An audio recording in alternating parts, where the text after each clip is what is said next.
വിളക്ക് എരിയട്ടെ. ഞാൻ വിചാരിച്ചു എന്നും ഇരുട്ടായിരിക്കുമെന്ന്. മേഘങ്ങൾ തിങ്ങിഞ്ഞെരുങ്ങിയ ആകാശം കാണുമ്പോൾ എനിക്ക് ശ്വാസം മുട്ടും. ഒരിക്കലെങ്കിലും ഒരു ചന്ദ്രൻ ഉദിക്കുമെന്നും ഇരുളെല്ലാം പ്രകാശത്തിന് വഴിമാറുമെന്നും ഞാൻ കരുതിയതേയില്ല.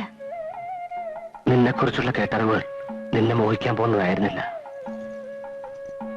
എന്തൊക്കെയാണ് എന്നെക്കുറിച്ച് കേട്ടിട്ടുള്ളത്? നീ തന്നെ ഓർത്തു നോക്ക്.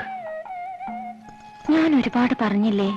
ആ, കേട്ടിട്ട് മതിയാവുന്നില്ല. ഞാൻ അത്രയ്ക്ക് പ്രസിദ്ധയാണോ? നല്ലതായിട്ടോ ചീത്തയായിട്ടോ?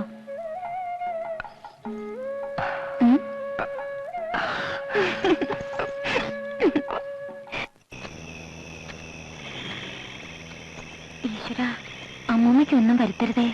നേരത്തോട് നേരം കഴിയില്ലെന്നാ വൈദ്യര് പറഞ്ഞത്. നാണുമാര് വേഗം വരൂ. സുഭദ്രേ, എന്തെങ്കിലും പറഞ്ഞോ? നല്ല തണുപ്പ്. മുമ്പേ നടക്ക്. വേണ്ട,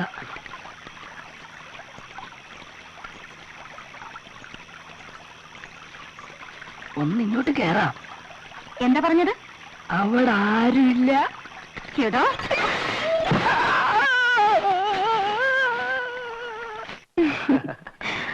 ഞാൻ കേട്ടത് അതല്ല. പിന്നെ എന്താ കേട്ടത്? ഏതൊരാണിനെ അടിയറവ് പറയിക്കാനുള്ള കരുത്ത് നിനക്കൊണ്ടത്രേ. മനസ്സിലായില്ല. നിന്റെ ശീൽക്കാരങ്ങളും അയാളുടെ നിലവിളിയും കേട്ട് വന്നവർ പിറന്ന വേഷത്തിൽ ഇരുളിൽ നീ ഓടി മറന്ന് കണ്ടു അത്രേ. ഓ, അങ്ങനെ ഈ കഥയ്ക്ക് ചിറകുകളുണ്ട് അല്ലേ? നിങ്ങളത് വിശ്വസിക്കുന്നു? നമ്മുടെ ആദ്യ രാത്രി നിന്റെ കരച്ചിലല്ലേ അവസാനിച്ചത്?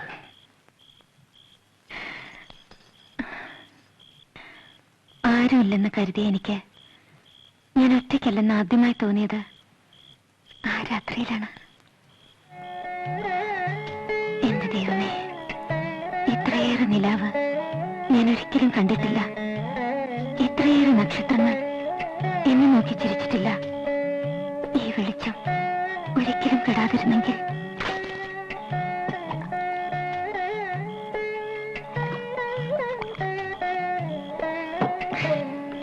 എവിടെയോ ചെമ്പകക്കാട് പൂത്ത പോലെ എന്നെ വിയർക്കുന്നു.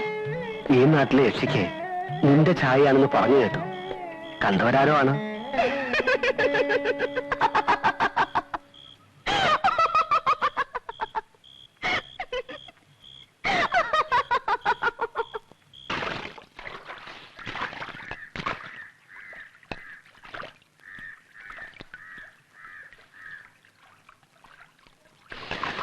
ആഹാ, എണ്ണയുടെ നല്ല വാസന. എടി കൊച്ചേ, ഞാനിന്നങ്ങ് വരും. ഇന്ന് നിന്റെ വീട്ടിലെ കിടപ്പ്. എനിക്ക് പുടവ തരുന്നത് മറ്റന്നാളാണ്. ഏതവനാടി കെട്ടുന്നത്? തമ്പുരാനൊന്നും അല്ലല്ലോ. ആ, നിന്റെ തന്തയോടും മൂത്ത് ചെറുക്കനോടും പറ, വെള്ളായണി മുടിയേറ്റ് കണ്ടിട്ട് നേരം നല്ലോണം പുലർന്നിട്ട് വന്നാ മതി.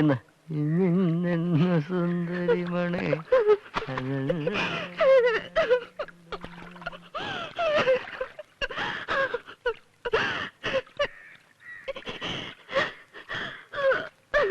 സങ്കടപ്പെടണ്ട, ഒന്നും ഉണ്ടാവില്ല.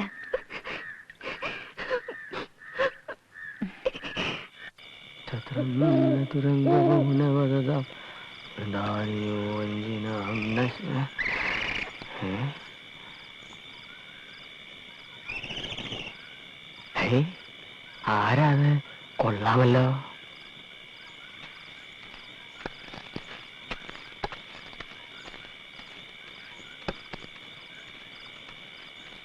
നിൽക്കാൻ, ഞാനും ഉണ്ട് കൂട്ടിനെ.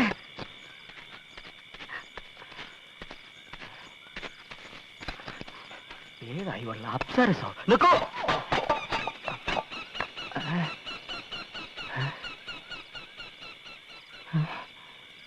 കാണുന്നില്ലല്ലോ.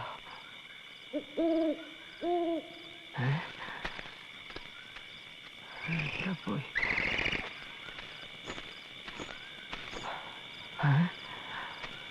നീ ഇപ്പൊ എവിടെ നിന്ന് വരുന്നു? കുറച്ചകലെ നിന്ന്. എങ്ങോട്ടേക്ക് പോകുന്നു? കുറച്ചകലേക്ക്. എന്റെ തങ്കം, എന്താ നിന്റെ പേര്? മേനക? അല്ല. രംഭ? അല്ല. തിലോത്തമ? അല്ല, പിന്നെന്താ അതിന്റെ പേര് പറ. ഇത്തിരി ചുണ്ണാമ്പ് തരുമോ? ഓ തരാമല്ലോ. ചുണ്ണാമ്പ്. ചുണ്ണാമ്പോ?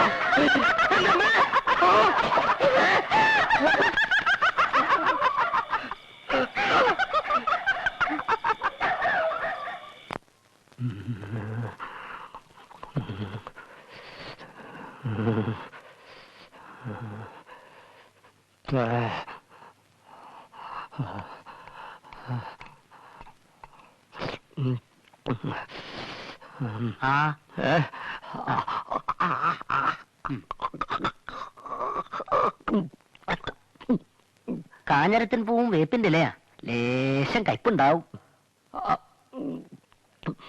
സഹിക്കുക, 3 നേരവും കൊടുക്കുക. ഭേദമല്ലെങ്കിൽ മഠത്തിലേക്ക് കൊണ്ടുവരെന്നെ വേണ്ടി വരും. തളമിടിയിലും തളക്കലും ഒക്കെ അവിടെ വെച്ചാകാം.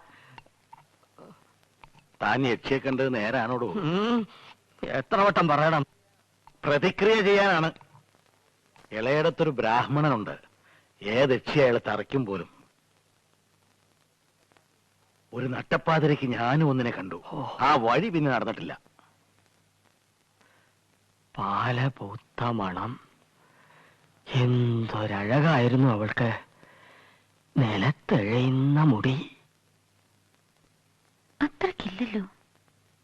ചിലിം ചിലിം കുലുസിന്റെ കിലുക്കം. ഉടുരാജമുഖി, മൃഗരാജ കടി, ഗജരാജ വിരാജിത മന്ദഗതി. അവൾ യക്ഷിയല്ലായിരുന്നുവെങ്കിലോ?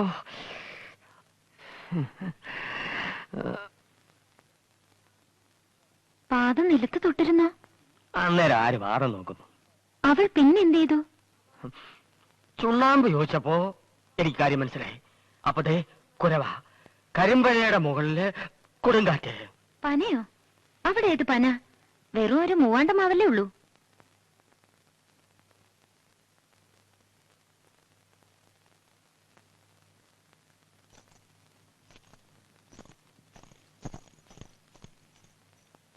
നേരാണല്ലോ.